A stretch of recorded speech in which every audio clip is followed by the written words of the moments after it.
Hey, what's up guys? Hardleg Joe here, coming at you with the What a Deck profile for episode 147, Pure Fire Fist. For our monster lineup, we have 3 Kaiser Vorse Raider, 3 Brotherhood of the Fire Fist Dragon, 1 Buffalo, 2 Coach Soldier Wolf Bark, 3 Brotherhood of the Fire Fist Bear, 2 Gorilla, 1 Rooster, 1 Raven, and 3 Red Resonator. For spells, we're playing 1 Raigeki, 3 Onslaught of the Fire Kings, 1 Dark Hole, 3 Cosmic Cyclone, 3 Fire Formation Tensu, 3 Yugioh, and 3 Tenki. For traps, we're playing 3 Infinite Impermanence, and 1 Fire Formation Tensen. For extra deck, we have 2 Brotherhood of the Fire Fist Eagle, 2 Brotherhood of the Fire Fist Cardinal, and 1 each of Horse Prince, Vulcan the Divine, Utopia the Lightning, Utopia, Tiger King, Baguska, Gagaga Cowboy, Topological Bomber Dragon, Summoned Sorceress, Firefighting Daruma Doll, and Doolittle Chimera. The side deck I'll go over in a little bit. So this is a go second deck designed to tear down the opponent's board and attack for a lot of damage. There's a lot of ways you can go about doing this, so rather than start with the combos and the main playmakers, I'm just going to take a moment and explain the archetype in general. Technically, Fire Fist is an archetype made up entirely of monsters. All of them are fire attribute beast warriors, and almost all of them have effects that are activated by sending fire formation cards you control to the graveyard. The fire formation cards are a series of continuous spells and traps that give all your beast warriors a small attack boost, in addition to having some generic effect. Tensu lets you normal summon an additional beast warrior each turn. Yugioh lets you discard a beast warrior to destroy a face-up card. Tenki lets you search for a level 4 lower beast warrior, and Tensen gives a beast warrior you control 700 attack until the end of the turn. With the exception of Tensu, all of these effects happen on activation despite the cards being continuous. So for example, when you activate Tenki, it searches you a Fire Fist monster, and then it just stays on the field giving all beast warriors 100 attack. You don't get any additional searches despite the fact that it's continuous. From there you can choose to keep that tiny attack boost, or use it as ammunition for one of your Fire Fist effects. Rooster can send 1 fire formation to the grave to set 1 fire formation from the deck. Gorilla can send 1 to destroy a spell trap. Bear does the same thing to destroy 1 monster. Buffalo can send 2 in order to summon itself from the graveyard, and Dragon can send 2 to special summon any Fire Fist other than itself from the graveyard. Tying all of this together is the new Link, Brotherhood of the Fire Fist Eagle. This is a Link 2 monster that can be made with any 2 beast warriors. It has 1700 attack, bottom diagonal arrows, and the following effects. First, you can only summon 1 copy of this card per turn. Second, you can activate the effects of Fire Fist monsters without sending fire formation cards to the graveyard. And third, once per turn, you can target a fire formation that you control or is in your graveyard, return it to your hand, and then send 1 Fire Fist from your deck to the graveyard. This thing allows you to go kinda nuts with all the Fire Fist effects. Just on its own, it lets you recur one of your cards in order to send Buffalo to the graveyard, who you can then summon out of the grave for free. If you have Dragon on the field, you can use it to summon back Bear or Gorilla for free, and then use them to destroy spell traps or monsters for free. Then, once you have 2 or more of your level 4 monsters on the field, you can start going into one of our many rank 4 Ixies. We're playing quite a few staples like Baguska for defensive plays and Utopia the Lightning, as well as 2 rank 4 Fire Fists. Tiger King can be made with any 2 level 4 beast warriors, has 2200 attack and 2 effects that we care about. First, when it's summoned, you can set any fire formation from your deck. Free advantage. Second, once per turn, you can detach 1 material to negate the effects of all face-up monsters except beast warriors, and that lasts until the end of your opponent's turn. Needless to say, non-targeting negation of all your opponent's monsters can be pretty devastating, especially when used in combination with our other rank 4 Cardinal. This takes specifically 2 Fire Fist monsters, and only has 1800 attack, but its effect more than makes up for it. You can detach both of its materials to target 4 cards, 2 Fire Fist or Fire Formations that are either on your field or in your graveyard, and 2 cards that are either face up on your opponent's field or in their graveyard.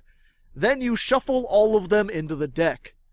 Assuming you can target your opponent's monsters, this effect can be pretty devastating, allowing you to go in for the OTK, or just clear the remaining field in main phase 2 so that they start next turn with nothing. Pretty much everything else in the deck is just there to help you turbo out these 3 monsters as quickly as possible. Kaiser Vorse Raider is a level 5 beast warrior that you can special summon from your hand if you control no monsters. It also has an effect where it gains 500 attack every time it destroys a monster by battle, but most of the time you're just using this as free link material. Coat Soldier Wolfbark lets you, once per turn, target a level 4 fire beast warrior in the graveyard, and special summon it in defense mode with its effects negated. It can be used for making rank 4s, but because it's not a Fire Fist, it can't be used to make Cardinal, and because it negates the monster effects it summons and puts them in defense mode, it's actually worse than Dragon in most situations, so I just play it at 2 and search it with Tenki if need be. The only remaining Fire Fist in the main deck I haven't mentioned is Raven, who's actually one of our biggest playmakers despite only being played at 1. It has the effect to set 1 Fire Formation spell from your deck when it is sent from the field to the graveyard, making it the perfect thing to summon off of Onslaught of the Fire Kings. This is a spell that lets you special summon a Fire Beast Warrior from the deck if your opponent controls a monster and you do not. That monster's effects are negated and it's destroyed during the end phase, but that doesn't matter since you're just going to use it to summon Raven, then normal summon any other Beast Warrior, and send them both to the graveyard to summon Eagle. This will trigger Raven's effect, allowing you to set Tensu for an additional normal summon, or Tenki for an additional search if you already have Tensu. From there you should be able to go off. The second normal summon will allow you to get another one of your level 4 Fire Fist out on the field, use its effect for free, and then Eagle can of course send Buffalo, summon that out, and then you'll have everything you need to make whatever rank 4 you need. Alternatively, there's a similar combo if you open with Red Resonator and any other level 4 monster. Red Resonator is a level 2 tuner, and when it's normal summoned, you can special summon a level 4 or lower monster from your hand. Level 2 tuner plus level 4 non-tuner will of course let you make a level 6 Synchro, and most of the time you're going to go for Horse Prince. When he's summoned, you can summon a level 3 fire monster from your deck, but you can't summon any level 5 or higher monsters from the rest of the turn. So you can't Synchro summon anymore, but you can summon Raven, and then send it and Horse Prince to the graveyard for Eagle. From there you get your fire formation again, and you can go off just like I explained before. Depending on your hand, you can also use Horse Prince to summon Rooster since it's also level 3. When Rooster's summoned by the effect of a Fire Fist monster, it lets you search another Fire Fist monster. Obviously that extra monster in the hand won't do you any good if you don't have an additional normal summon, but if you've already activated Tenki or Yugioh this turn, you can use Rooster's effect to send it to the graveyard and replace it with a Tensu from the deck. From there you can just link away this and Horse Prince and go off just like I described before. All that leaves us with then are our tech cards. I went with Raigeki and Dark Hole, since this is a fragile go second deck. If your opponent makes a monster with a negate, these can be used to bait it out, and if they don't, then you can clear the field and just attack directly with all your Fire Fists. This is also why we play Yugioh at 3. A lot of people don't like this card, but I find it's really good for baiting out negations, since you don't have to discard until the card resolves. So if you activate it and it gets negated, you keep everything in your hand. For spell trap removal, I went with Cosmic Cyclone, just to switch things up from what I played the last couple weeks. And to round out the deck, I went with Infinite Impermanence, since it feels like you need some kind of hand trap to survive in this day and age. Neither of these two are important to the deck, so feel free to switch them out with whatever you like, or any of the cards from the side deck. If you end up going first, Solemn Strike can be really useful, and if you're playing a trap-heavy deck like Paleo or Altergeist, I'd recommend Fire Formation Gyoku. This targets a face-down spell trap, and prevents your opponent from activating it as long as this remains on the field. They also can't activate that card in response to this effect, so they can't just chain whatever they set. It's not the most useful card since it doesn't destroy, but it's another Fire Formation, and if it helps you OTK, then it won't matter.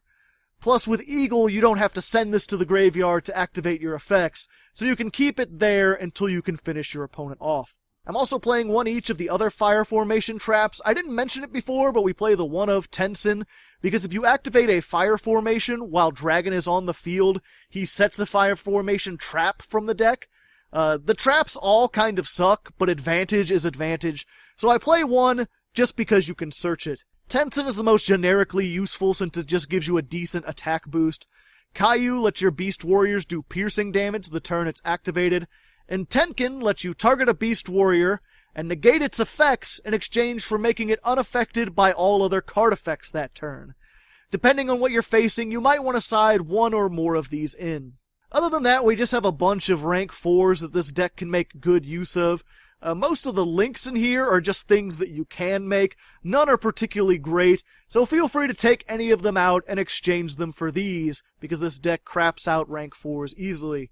Finally, we just have another copy of Gorilla for if you go up against Spell Trap heavy decks, and one Fire King avatar of Varta, who can be used with Tiger King's mysterious third effect that I didn't mention, which is so situational it's not even worth bringing up here, but if you want to take a moment and read it, Avarta is a neat target for that effect. But anyway, there's the deck. I hope you enjoy it. If you'd like to see Pure Fire Fist in action, you can check out the main video. There I'll be playing 10 random duels against opponents on YGOPro, showing off how this thing works. Or if you're short on time, just check out the replay video. Both should be on the end card and linked down in the description.